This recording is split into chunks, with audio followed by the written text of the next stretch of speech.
ಒಮ್ಮೆ ಯೋಚನೆ ಮಾಡಿ, 21 ಕಾಡಾನೆಗಳು ಸತತವಾಗಿ 12 ಗಂಟೆ ಕಾಲ ನಡ್ಕೊಂಡು ಒಂದು ಮನೆ ಸೇರುತ್ತೆ, ಒಂದು ಜಾಗ ಸೇರುತ್ತೆ, ಒಬ್ಬ ವ್ಯಕ್ತಿನ ಭೇಟಿ ಮಾಡಕ್ಕೆ.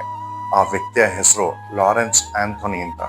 ಅವರನ್ನ ಪ್ರಪಂಚ ಎಲಿಫೆಂಟ್ ವಿಸ್ಪರರ್ ಅಂತ ಕರೆಯುತ್ತೆ. ಈ ಲಾರೆನ್ಸ್ ಆಂಥೋನಿ 21 ಕಾಡಾನೆಗಳನ್ನ ಬಚಾವ್ ಮಾಡ್ತಾರೆ. ಆ ಕಾಡಾನೆಗಳು ತುಂಬಾ ಮೃಗೀಯವಾಗಿ ವರ್ತನೆ ಮಾಡ್ತಿರುತ್ತವೆ, ಮನುಷ್ಯರ ಮೇಲೆ ಆಕ್ರಮಣ ಮಾಡ್ತಿರುತ್ತವೆ. ಯಾಕಂದ್ರೆ ಮನುಷ್ಯರ ಮೇಲೆ ಅವುಗಳ ನಂಬಿಕೆ ಹೋಗಿರುತ್ತೆ.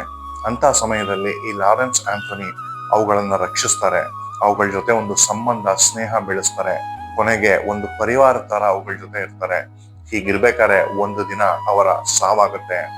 ಆ ಸಾವು ಕೇಳಿದ ರಾತ್ರಿ ಈ ಕಾಡಾನೆಗಳು ಸತತವಾಗಿ 12 ಗಂಟೆ ಕಾಲ ನಡ್ಕೊಂಡು ಅವ್ರ ಮನೆಗೆ ಹೋಗುತ್ತವೆ, ಲಾರೆನ್ಸ್ ಆಂಥೋನಿಗೆ ಒಂದು ಕಡೆಯ ವಿದಾಯ ಹೇಳಕ್ಕೆ.